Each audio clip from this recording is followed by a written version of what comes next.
Get started. Everyone, I want to welcome you to the Sona Nanotech webinar, specifically for Can-Am Physician Recruiting Network.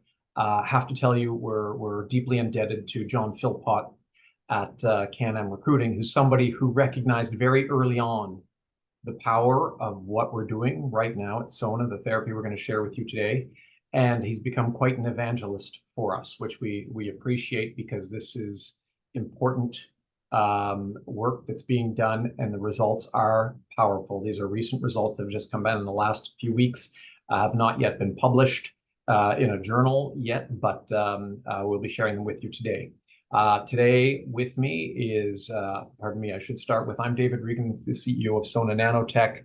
I will also have with us Dr. Carmen Giacomantonio, our Chief Medical Officer and Principal Investigator on our recent Efficacy study, and Len Pagliaro, PhD, our Chief Scientific Officer and the inventor of targeted hyperthermia therapy. So at Sona, we're taking the fight to cancer to the nano level with our nanotechnology that is core and patented to the company. It's an elegant and powerful treatment we've created that aims to eliminate cancer without the cutting, radiating, and poisoning of the patient is so typical. We have new powerful data and are keen to share it with you today. So today we're going to move quickly through a little bit of context and then into the data with Dr. Giacomantonio. And we'll be pleased to take any questions along the way or at the end. There is a chat bar. You should have a button at the top of your screen in which you can click in and join. But in short, our therapy involves the intertumoral administration of gold nanorods, a type of nanoparticle, into solid tumors, and the subsequent exposure to near-infrared light that's tuned to the same wavelength, gently heating the tumor from the inside out, selectively killing cancer cells. But with the study results we're going to share today, we've seen something much more interesting coming out of it. We're keen to get to that. So first, forward-looking statements. Obviously, we're a public company, so we refer you to our disclosure documents and the risks to future unknowns identified in them. So Sona's core patented technology provides for the only biocompatible gold nanorods in the world. Now, there are lots of different types of nanoparticles, nanospheres, nanostars, nanoshells. Why nanorods? Nanorods are the most functional because their shape permits the most efficient conversion of light energy to heat, number one. And number two, having an aspect ratio enables them to be tuned to the same wavelength as near-infrared non-thermal energy light waves. Number two, our gold nanorods are unique in that we use no toxic surfactants in their manufacture, which is a unique feature and is our core patent. Sona's nanorods have also passed the rigorous nanotechnology characterization laboratory testing for contaminants. That's an organization that's set up in the DC area by the FDA and the National Cancer Institute to help foster the advent of nanomedical applications, just as the one we'll be describing today is. So we've got patented, uniquely biocompatible, proprietary gold nanorod technology. And now I'll ask Len to take us through our CSO, the therapy, in a little bit more detail. Len. Sure, thanks, David. So we call our technology targeted hyperthermia therapy. What it's doing is targeting heat. It's subablative heat, and it targets it to the tissues of interest, in this case, of course, tumors. So it's a two-component medical device treatment, and it consists, first of all, of gold nanorods, as David mentioned, and injecting gold nanorods intratumorally in the case of this first indication we're discussing, and then application of a near-infrared light source, it's a laser light source in this case, to that region with the tumor or tumors. The nanorods absorb the infrared light and they re-emit it as heat. What's important about this combination is that we can target tissues well, and we can aim for and maintain subablative temperatures. So very high temperatures, typically above 50 Celsius or so, get into the ablation zone where you're doing irreversible damage to tissues, all tissues, healthy tissue and cancer tissue. Below that temperature, if you're in the zone around 45 to 48 Celsius, cancer tissues are more sensitive to heat than healthy tissues. And that's a big advantage because it helps you select for the tissues you want. It's something you don't get with ablation. And I think there's a couple more parts of the slide. So the first step here is to inject the biocompatible gold nanorods into the tumor. Now, this is an electron micrograph. The nanorods are truly nano. You cannot see them in a light microscope and a light micrograph. This is an image of a red blood cell, which, as you know, is one of the smaller cells in the body, about 10 microns. Those little specks are gold nanoparticles inside the red blood cell. So they truly are nano. They're small enough to be excreted in both the urine and the feces. So that's a good thing from a safety perspective. Now, on the right, you see a concept of how this would be used on a patient with locally advanced melanoma. The nanoparticles can be injected directly into the tumors, and then the infrared light can be shined on that area where the tumors are. The tumors will warm up to the desired temperature, held there for a period of time, 6 to 10 minutes, and then the treatment is complete for that cycle of targeted hyperthermia. One of the important aspects of this system, and you'll hear more from Dr. Giacomantonio, is that it enables neoantigens to be better presented to the body's immune system, and that's a big, big deal in terms of harnessing the immune system to fight cancer. That's it. So with that, we'll turn it over to our colleague, Dr. Carmen Giacomantonio, who is traveling in a remote area. So I want to check, Carmen, you're there with us? Yeah, can you hear me? Absolutely. I'm yeah, just on a bike ride, riding to raise awareness for health, and it's a wonderful opportunity to have a sit down and chat about this. So what's the problem? What's the challenge that we're trying to meet? And this is essentially this is a great example. I'm a surgical oncologist, and I treat patients with this kind of disease. This gentleman has melanoma that started in front of his ear, and it's spread through to the lymph nodes, and you can see the nodes have become bulky and progressive. And he has received literally every possible treatment that has been known to be effective in melanoma, including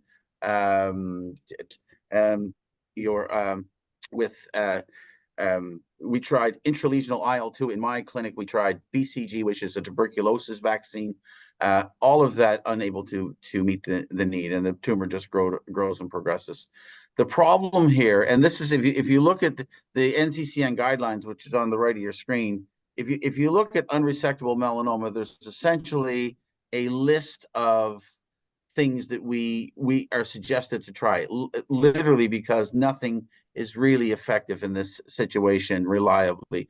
And if you see the first two things, one of them is called TVEC, which is an intralesional injection. And an intralesional approach to this kind of disease is actually very clever, because what we're trying to do is recognizing here, why is this failing? Well, the agreed upon hypothesis would be that this is just not being immunogenic. It's not being seen by the immune system. And so all of the methods that we currently have to treat using immunotherapy rely on the immune system having seen the tumor. Checkpoint inhibitors, IL-2 engagement. And so that's what really is the challenge that we're I believe stepping up to. So the gold nanoparticle, the gold nanorod that Len described to you, it generates hyperthermia. Hyperthermia has an effect on the tumor, generating a very kind of gentle but effective stress on cancer cells that drives them into a death cycle. We set out to prove the hypothesis that this process of heat-induced tumor death will result in new antigen presentation and new immunity. Next slide. So what we started by doing, this model, these white mice are 4T1 breast cancer. That's a triple negative breast cancer. It's a very challenging tumor to treat. As you know, it has, many of you will know, it has a very terrible outcome. And one of the kind of horizons for this disease is immunotherapy. So what we've done is we've taken this model. This is a well-respected preclinical model, and we've taken the 41 tumors in the mice, and we've grown 2 tumors, one on the left side, one on the right side. We're treating one side, and we're watching both the effect of the treatment on that side and the effect of the treatment on the other side. If there's an effect on the other side, of course, the implication or the assumption is that that effect is generated from a systemic response. What we did on one side created there. What you're seeing on the bottom, these 2 plates are essentially, this is what the tumor size under the skin of the mouse on the left side, and that is the effectively what's left over after the tumor has been impregnated with gold nanorods, and then the gold nanorods excited with near-infrared light. And so there's always a residual mass, and the residual mass is essentially structure, scaffolding the tumor cells need to live on, but it's residue. There's no viable tumor in that piece. And so when you see the effect of this, on the right, what you're looking at is essentially, this is gold nanorod impregnated tumors, and the tumor volume. This is at ground zero, essentially just under 200, 150 to 200, and on the untreated side, you see tumor growth scaling up the graft, up and to the right, and with one single treatment with the laser, you see almost immediate. It's quite shocking and remarkable how quickly this biological effect is, and you'll see tumor shrinkage. And as David indicated, we were quite surprised to see this effect so quickly and so reliably. And we've produced this over and over again. What have we done? That was a 14-1 model. What you're looking here is at a melanoma model. So melanoma is the disease that we're going to challenge first. The question we asked after that is, so if we've got such a great response, one treatment essentially arrests tumor growth. If you allow that, nothing's 100%, of course, and so some tumors will start to regrow. And so if you retreat that tumor just near infrared light and gold nanoparticles, not reimpregnating with the residual gold nanorods that are in the tumor, if you retreat a second time, the question we asked is what would happen? And we were pleasantly surprised to see that would effectively annihilate the residual tumor that might grow. And so, this is so reassuring. This is nothing but essentially a second dose of near infrared light to activate the gold nanoparticles to generate an immune response. And what I'm going to suggest to you from this, if you look at the slide, that is a second event. So what I'm going to show you is that the likelihood, and we're proving this in our ongoing research, is that we've generated not one, but 2, in fact, 2 immune responses in one tumor. This is knowing that there are multiple antigens in a tumor, multiple triggers of immunity. The second activation very likely generates brand new immunity a second time. So the first question we're asked is, what is the mechanism? So I'm telling you that this gentle heat causes an apoptotic cell death. The cells are driven into a death cycle. But what is the ultimate event? What is the ultimate effect on the system and on the tumor? It's to activate innate immunity. And so this is immunogenic cell death. And what we did to prove that is we looked at the genes that are upregulated in the context of hyperthermia from the gold nanorods.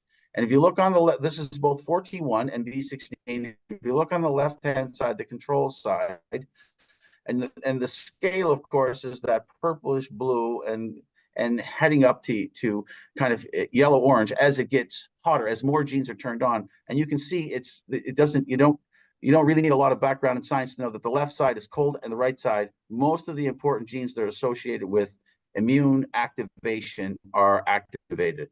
And so this is the reason that we know we're generating an immune response through the process of tumor death through the abscopal response. And of course, and many of you know, when any tissue that's traumatized or dies or for whatever is infected, the resolution of that process is an immune response. And so we're proving that in this model, the hyperthermia related to the gold generates the key genes, or activates the key genes that generate the immune response that we're looking for.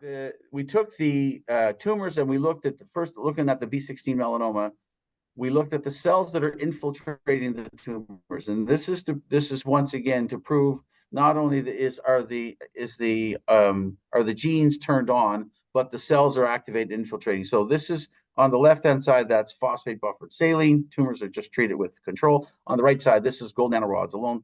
And we look at dendritic cells. Dendritic cells are the antigen presenting cells, the first cells in the area that will be cleaning up the dead cells and presenting the antigen. And of course, these dendritic cells are upregulated. Next, not only dendritic cells, but the macrophage. And so macrophage are the tissue maintenance cells. So dendritic cells are antigen presenting cells, they're cleanup cells. Macrophage are the cells that live within the tissue that are responsible for homeostasis. And these macrophages are activated as we'd hoped. And not only are they activated, next frame, they are M1 macrophage. And so what does M1 mean?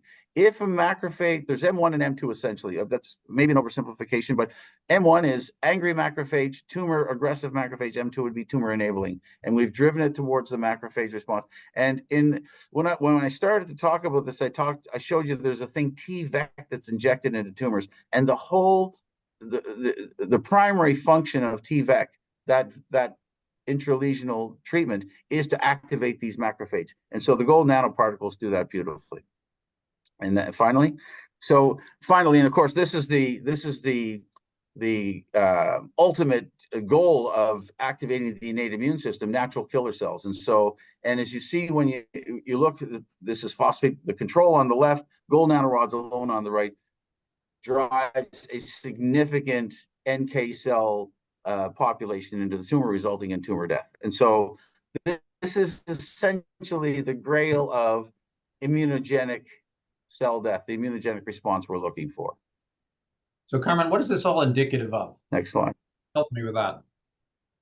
So essentially what we're seeing here is that, the tumor, like in the gentleman that the first slide that we looked at, where the tumor is not immunogenic, treatment with the gold nanoparticle will not only cause those tumors to shrink, and there's no question those tumors would shrink with this therapy, but it would result in an immune response that the tumor itself to that point hasn't been able to establish. And that's really this doesn't happen without the gold. You can put all the immune agonists in there, you like IL-2, PD-1 inhibitors, CTLA-4 inhibitors. None of them alone are going to drive that effect. The gold generates a new response, and the new response is indicated by the NK cells are essentially the cells of the innate system that first respond to new antigen.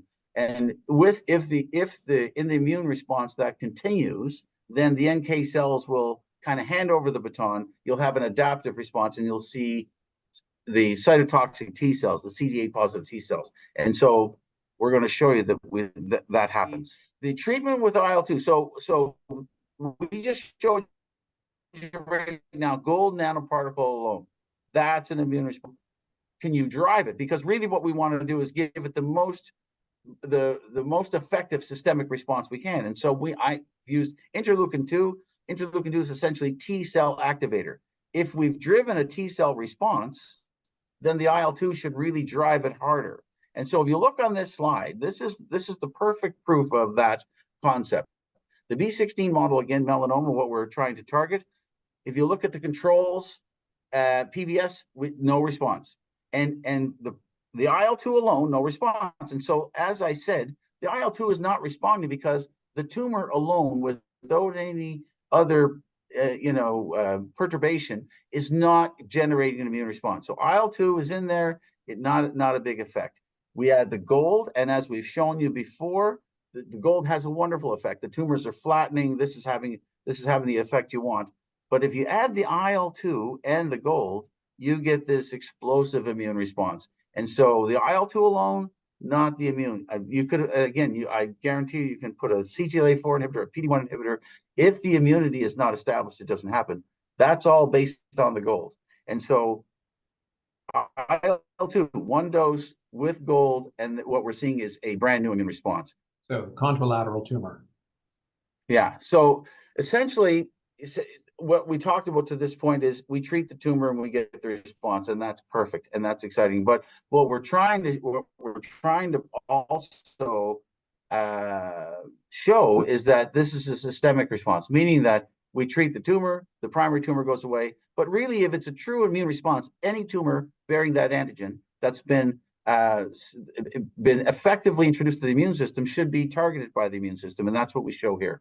So again, we take the B16 melanoma model, and I've already shown you that this isn't in and of itself a good immune model unless you do something to it. And then, so here we have the control, no effect whatsoever. We show the IL-2, again, as predicted, no effect on the contralateral tumor. So the tumor we treated, no effect. The tumor we didn't treat, not having an effect. We add the gold, we start to see an effect.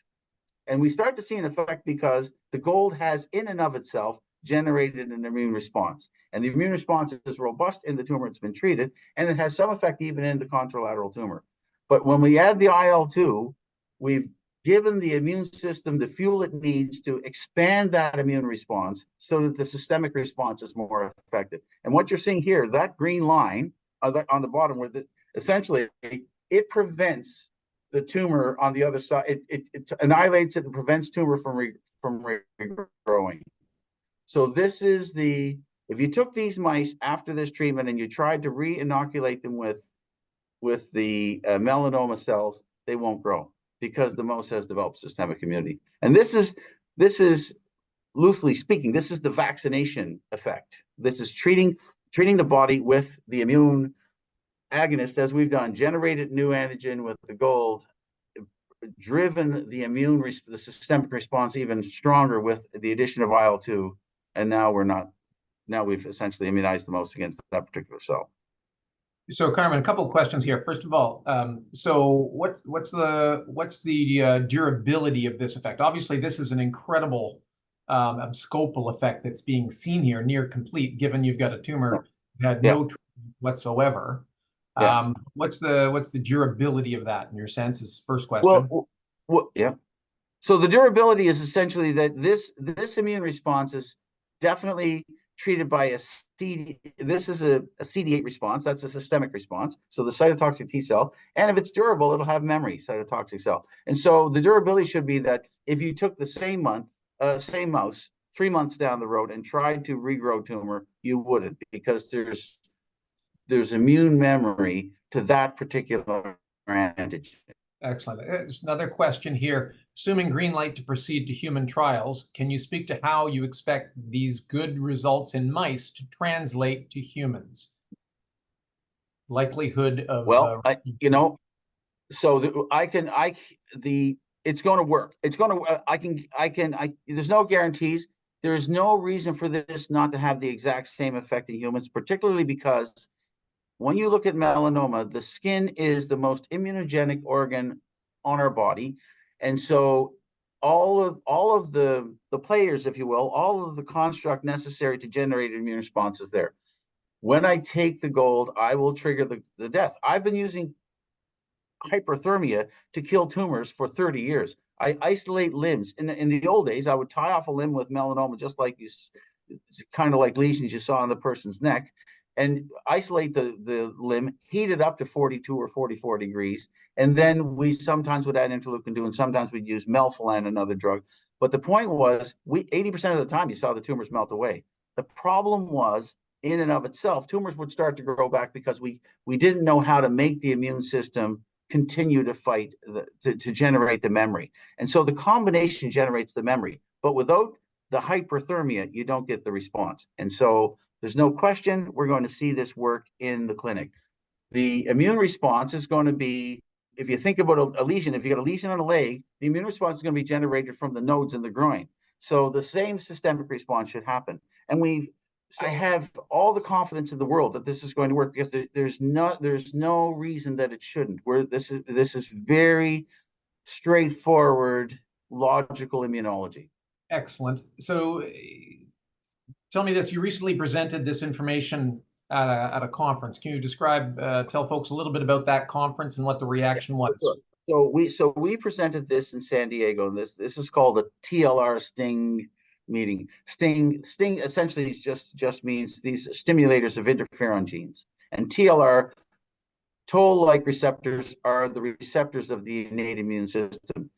And since 2011, the world has been focused on enabling established immunity. So that's the checkpoint inhibitors that we all hear about, the ipilimumab and the pembrolizumab and the nivolumab, all enabling established immunity. We know that ranging somewhere between 10 and 40% response rate. So the average response rate for checkpoint inhibitors is about 25%. That's to make the response rate better. What people have done is inhibited more checkpoints. And so when you keep on inhibiting checkpoints, you keep on enabling immunity, of course, but you're also enabling autoimmunity. So the toxicities become prohibitive. And so the world is moving towards the notion of trying to generate new immunity. And when we were at the meeting, we showed lots of people looking at TLR agonists, toll-like receptor. The common ones in play right now are 7, 8, and 9, and there's actually a company looking at 9, and they're seeing some responses. But the same problem exists for the TLR agonist. If you don't have fresh new antigen, your response is limited. When we showed what we can do with the gold, we generated tremendous amount of interest from literally everyone in the room, and we've actually, at this point, generated 2 new collaborators from the United States and China that are interested in our gold nanoparticle helping their strategy as well. So this meeting is essentially a meeting of the scientists. This is not an industry meeting per se. So yeah, it was super exciting and validating exactly what we're doing. And how often, I mean, that would have been, it sounds like that conference is the all the leading developments in the immunology world. How unique is an abscopal effect as you're seeing here? Can you speak to that, please? Well, so the abscopal effects were initially described in radiation, radiotherapy, and the same concept. The tumor is killed by radiotherapy. New antigen is exposed through that process, and every now and then all of the tumors go away. So that's the goal. We see in immunotherapy right now, we don't see abscopal effects very often because we don't treat tumors that way. Again, when we're using the checkpoint inhibitors, we're treating all tumors that have generated their own immune response already. So to generate this new response, if you saw an abscopal effect with a therapy like this 2 or 3 times, or 2 or 3% of the time, you would be excited. I expect that this is going to generate, well, I'll give you a little bit of a sidebar answer to that. We have been using BCG to do this. BCG is a tuberculosis vaccine. It does what I'm describing. I infect the tumor with the tuberculosis, essentially a mycobacterium, which is a bovine tuberculosis, to generate an infection. And the infection is a strong immune infection. And the thinking, quite simple-mindedly, is that infection will generate cell death and the antigen from the tumor will be presented. So when we use BCG, 30% of the time, we get a abscopal effect. All the melanomas in a patient disappear. And we've published that. You can look it up. But the problem with BCG, of course, is that it has a risk of generating BCGosis. It's not a clean strategy. It's a kind of a painted into a corner strategy. It's not, but it hasn't really taken off in the way that, you would, for obvious reasons. So effectively, our gold nanorod-based targeted hyperthermia therapy is inert and clean and elegant and and yet still as powerful as a BCG without the side effects. This will be superior to BCG. This will be superior to BCG because the other thing that happens in that equation is that the BCG becomes a target of the immune system, which may diminish the whole effect in the tumor. So the gold is simply an elegant way to expose antigen. and what you do with that. The immune system capitalizes on that and we've shown that over and over and over. But yeah, there you go. A little bit. Let me ask you this, Carmen. Why isn't anyone talking about this except us right now? Well, because I'll tell you. So if you look in the literature, there's actually lots of, and the basic science level people are interested in gold. We are ahead of the curve. That's the thing about Sona was Sona's been in this gold nanoparticle, gold nanorod business for a long time, using it for other things. So it's actually a focus, and there's a big comfort with it. And so we are in this unique situation where we have runway. We've already been working on it for some time. But what we have is this clean, toxin-free, low risk, low toxicity device to essentially generate the immunity we're looking for. So just stay tuned. People are going to be talking more and more about this, or things like it. Everybody's looking for the same thing. We just have already a very effective strategy. And certainly inert gold has been used for forever in terms of for applications. Well, inert. So inert or not, if you haven't activated, we've used gold fillings. The earliest fillings that we've used were gold. We've been injecting people with gold with rheumatoid arthritis because we've always known it had some effect on the immune and inflammatory system. We still don't really know how it affected rheumatoid arthritis. There's lots of good theories, but clearly the point of that is that we understand the toxicity. If you don't activate it, and you can't activate gold, I mean, this is, as you said earlier in your talk, this 50 nanometer micro nanoparticle is beautifully tunable. So you can activate it or you can leave it alone, and unactivated, it's inert. Yeah. Now, next we're going to get into, what it's going to take to get this into humans and start doing some good. But first, the next steps for the study. What's the next step for your study? So the next step for our purposes, the next step is we are now in front of Health Canada, now in front of the FDA. We've made an application, or the process is in place for application to Health Canada. And as soon as we get that approval, then we have to produce good manufacturing product or lab gold nanoparticles, then we're into a trial. And the trial will happen at Dalhousie. Yeah. And I was thinking in terms of peer review for this data.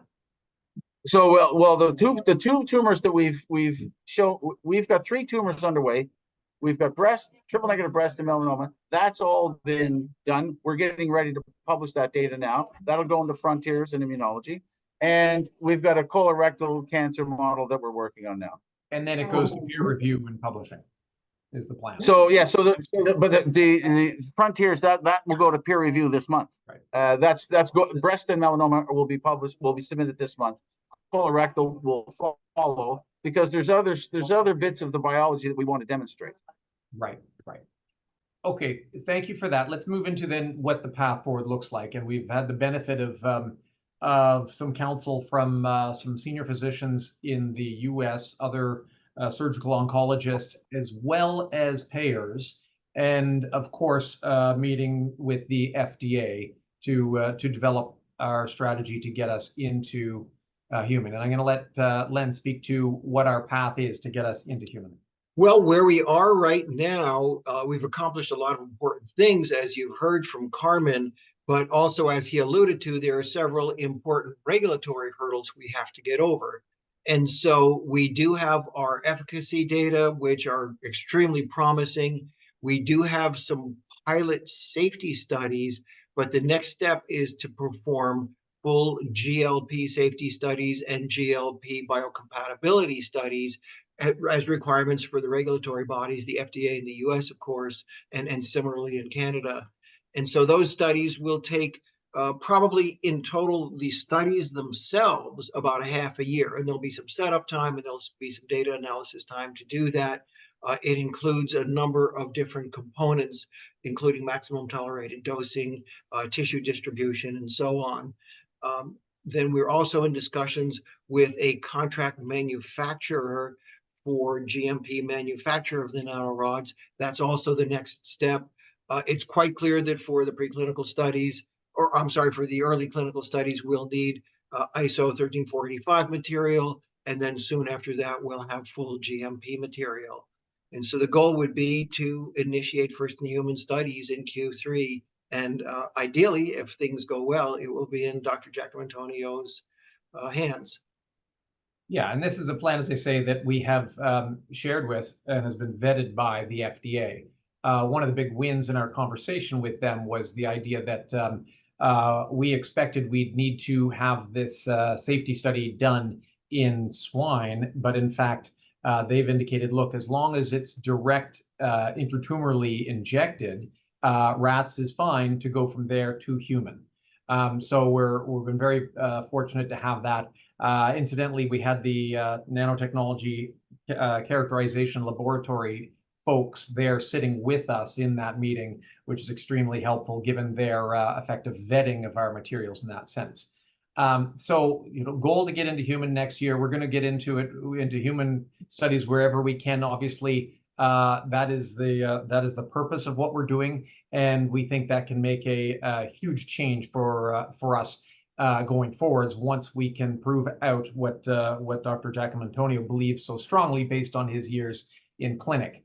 A few more questions here I want to speak to that are coming through the chat, and please feel free to type some in. The one question here on barriers, in terms of barriers to get into clinic. These studies, there's nothing here that scares us terribly, and that in our view, the big hurdles were the efficacy studies that we're just coming through now, which is recent data. Next, to get it published and peer-reviewed will put us on the map. And going forward, yes, there are about 8 or 9 different studies to get done, but as Len has outlined, nothing there that scares us in particular. They're the perfunctory studies that need to be done to show full characterization of the therapy. Second question here in terms of, can you speak to the business case once in clinic? Questioning how big that might be. Well, our first indication is late stage irresectable melanoma for which nothing else has worked. Now that in and of itself, from a dollar value, from a volume, I should say, value, isn't huge from a volume of patients, but it is priceless because these are people who have no other hope, who have a terrible drop-off rate. And if we can prove it in those instances, then we immediately start moving back to all the other cases. Unfortunately, we see enormous market here for this type of application. Another question in terms of partnering ability, and I'm going to fast forward here to the next slide. There's a question about partnering with immunotherapy drug companies and what the potential would be for a partnership to work with them. Here you see one study from a Merck-sponsored study showing the best case response rate for particular immunotherapy is 40% in kidneys. On average, across the board here, it's a 21% response rate. So obviously, immunotherapy can have a fantastically positive effect when there is a response, but it is a real minority of the times that you get that. What we have seen in our mouse data is that when we combine our targeted hyperthermia therapy with this type of immunotherapy, there's a much higher response rate. So the prospects for being able to partner with those companies, we believe is high. We believe we need to get that data published in a top quality academic journal that is peer reviewed. Now, we've also pulled together the right team with what we believe is the right gene pool here. We've got a board that hits well above its weight with led by Mark Lavonin, who built vaccine maker Sanofi Pasteur into $1 billion company. Walter Straps, he's a PhD from Columbia, who's chief scientific officer at a Khosla Ventures biotech in Boston. We have Neil Fraser, who led Medtronic Canada, the Canadian subsidiary of the US-based medical device juggernaut. And we have Jim McGann, who's an experienced merchant banker and sponsor of the company from early days and big believer in this this technology from its earliest days to where we now find ourselves. Another question, let me just interrupt on that. Do you expect to have to do multiple human studies trials to get into clinic with your therapy? Yes, there's a typical road that will go through a series of clinical trials of growing importance. But what matters right now is getting into and showing efficacy with humans. And if you can show a little bit of efficacy with little safety issues, then the door swings wide open to the next path, and things can also be accelerated from there. From the management team, a breadth of experience here from myself, Dr. Giacomo Antonio, Len, one of our co-founders, who's head of R&D, and a full suite of the team. We also have access to advisors, including Dr. Catherine Murphy, who invented gold nanorods, Dr. Jerry Marangione, who is a co-developer of, as we say, CTAB-free gold nanorods. I indicated early on that that is our core patented technology, and it is unique, and that all other nanorods require the use of a toxin, CTAB, in order to make it into that elongated shape. As well as Glenn Canner, who's a medical device product consultant who's been extremely helpful to us along the way here too. So from an investment perspective, so we've got unique, patented, vetted platform technology. It's not just this therapy. We think the fact that these nanorods are so functional and biocompatible opens up the possibilities to numerous applications in vivo that we are working forward on in the background here, which will help to fill out a growing pipeline of potential products. It's an elegant and powerful therapy. That came through in spades at the recent conference that Carmen presented at, and created a lot of buzz for the fact that it was such a simple yet strong immune system activator. We have very compelling preclinical efficacy now in 2 models, with a 3rd model pending in colorectal cancer. We have a plan forward that has been vetted by the FDA. Our partners that we have selected are credible, and they're the partners that will run the safety and biocompatibility studies for us. Finally, experienced team and a connected board. And sorry, very finally, it is a significant market in that there are so many areas where the current immunotherapy drugs have not responded, where we can have an impact, particularly starting in those cancers where, and melanoma, late-stage melanoma, for which nothing else has worked. Another question here. When would THT plus IL-2 therapy be available on experimental basis in hospitals? So this opens the door to compassionate use. And Carmen, I'm gonna kick it to you.